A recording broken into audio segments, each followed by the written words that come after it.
Welcome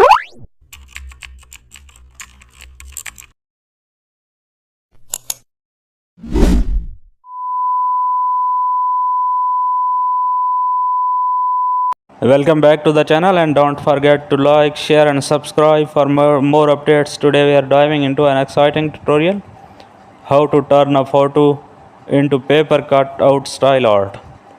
Open your image and duplicate the background layer. Now go to the filter, select cutout and adjust edges for simple shapes. Use pasteurize to reduce color tone. Now add drop shadows to each color layer to minimize paper stacking. Duplicate layers and slightly move them for 3D paper look. Use bevel and emboss for soft edge highlights. Add textures paper background for realism. Adjust shadow manually with soft brushes.